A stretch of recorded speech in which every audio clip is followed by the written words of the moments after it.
Hey guys, what's up? So here is the deck profile of the Shark deck that I was using this week. Um, it is kind of... Okay, so I mentioned earlier, Sharks are actually not bad.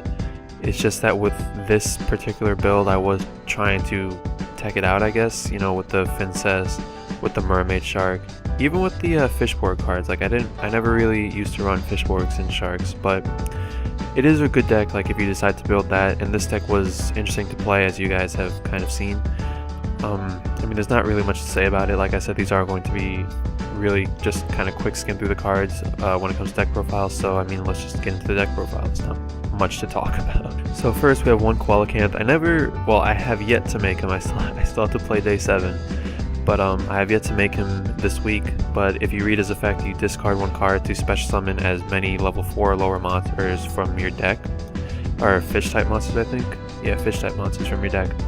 So this guy is really crucial for the deck's success in regular Sharks, or at least it was my old build. Basically, you would fill up the field with things like Bahamut Shark, and you'd use his effect to get trippy fodder on the field, and you use Tidal here and there. I used Aqua Spirit as well, just to kind of act as tribute fodder, and it was really an interesting build, an interesting idea. And this guy is just amazing. I'm kind of sad I haven't made him yet, because you guys would see having a field of let's say Coelacanth, Bahamut Shark, Black Ray Lancer, and Abyss Dweller, or something along those lines is that's no joke. And it's really hard for your opponent to overcome it. And obviously you don't have to go into those XYZ monsters, you can go into whatever you want. It's just that, I just looked down here and those are the first things that really caught my eye, but it's a really good card. If you ever decide to build a fish deck, whether it's sharks, whether it's actual fish, or whatever it is, definitely try this guy out. He's really good. Tidal is just here. I mean, it is a water deck, and he was here originally because again, this used to be a kind of rank 5, level 5 build, and it would basically be here to dump a level 5 that's in my hand and also dump a level 5 that's in my deck, and just kind of set everything up. And it did its job. It's just that the deck itself never did its job, and now it's just here because I don't really know. It helps dump some things, I guess, and that's always nice, and it can put on pressure, I suppose, but it's just here because it's always been here. If I decide to make sharks, which I'm definitely thinking about, it would still be in here, because then I can use things like Aqua Spirit and Tidal just to act as free, well, not free, but they can act as tribute fodder for Coelacanth. And again, this guy was a big part of the deck when I used to play it. Next up we have 2 Saber Sharks. Saber Shark is the cost of the deck. The only difference between him and cost is that you're restricted to water type monsters only for the rest of the turn. So it's not a huge restriction, because I mean, as you guys have seen, most of the extra deck, barring Big Eye and Dracossack, are water type or water attribute. So this guy is just solid, and he helps go into things like the Crystal, Zero Lancer, or whatever her name is. And if you decide to run more rank 3s, this is your guy. This is your guy. Next up we have 2 Shocktopus. Shocktopus, I mean, it's a decent card. It's just, its effect is actually not that bad. When it's destroyed by battle, you can equip it to your opponent's monster. Its attack becomes 0, and also it's a level 4, which is why it's in the deck. Synergy with basically everything. You can double finish Shark it back to life. If you normal summon this guy, and you can use Silent Angler to go into a rank 4 play. It is summonable off of Coelacanth, so it's just a solid card. Next up, 3 Double Fin Shark. I mean, it's the wolf bark of the deck. There's not much more else I could say. It's just an amazing card, and if you decide to run sharks, run 3 of this guy. He's just really good. 3 Silent Angler. Silent Angler, again, is just how you go into your XYZ plays, and it's overall just a solid card. I mean, its restriction, or quote-unquote restriction, that you can't special summon monsters from your hand for this turn, doesn't really do much. I mean, I guess it's there to prevent you from special summoning 2 of these guys from your hand and then having a free XYZ right there. But yeah, I don't really know. Whatever, if you're special summoning from the hand, just make sure you do that first. Let's say you have Aqua Spirit, make sure you summon that first and then you special summon this guy, because again, if you don't, you're going to be locked out of using Aqua Spirit for that turn. 1 Fishborg Doctor. I originally had this at 2, but it just didn't do what I wanted it to. I saw somewhere, I forget where, but like it has synergy with Double Fin Shark, which is true. It has synergy with Archer, which is true. And basically it made O-Fish live on its own, because like the play that got my, caught my eye with this guy, and the one that I wanted to try out, and I think I did it once, maybe. If this guy's in your hand and Archer is in your grave, you can pitch this guy to summon Archer, and then use this guy's effect to special summon itself, and then go into Gungnir. And then it would banish itself, making O-Fish live. So you did a few things right there, and overall they all kind of like help you. So it's an interesting card, but it's something that I have no desire to play in any other deck. So I mean, if you guys want to try it, be my guest. Next, 2 Fishborg Archers. Archer is not a bad tuner, it's just like its effect is weird. Okay, so I'm pretty sure its effect where you destroy all monsters except for water monsters at the beginning of this turn's battle phase is only if you use its special summon effect.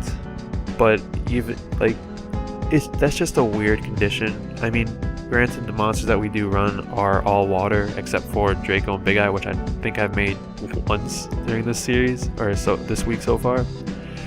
But yeah, just keep that in mind. It's a decent tuner. It allows you to just special summon itself, and a lot of cards nowadays don't really mind being in the graveyard. I don't know if that's for better or for worse, but this guy kind of helps set up your graveyard, and also allowing you to get monsters on the field, and that's somewhat easy synchro plays. So if you guys want to test this guy out, I don't know if I would test him or play him in actual Sharks, because in actual Sharks I've run Royal Swamp Eel, and he's basically the tuner for the deck, and he does his job absolutely fine. So I mean, it's up to you guys whether you want to try this guy or not.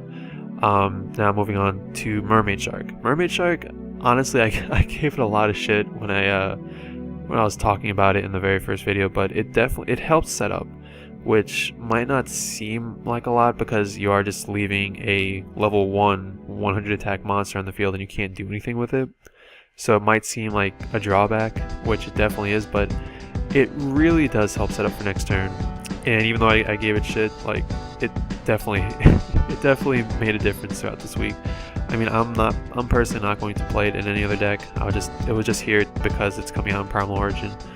But hey, you know what? If you guys want to try it, be my guest. Like I take back the bad things I said about it. It's not as bad as I originally thought it was. Now moving on to the card that I really wanted to try, is Fincess. Fincess is good, but just not really in this deck.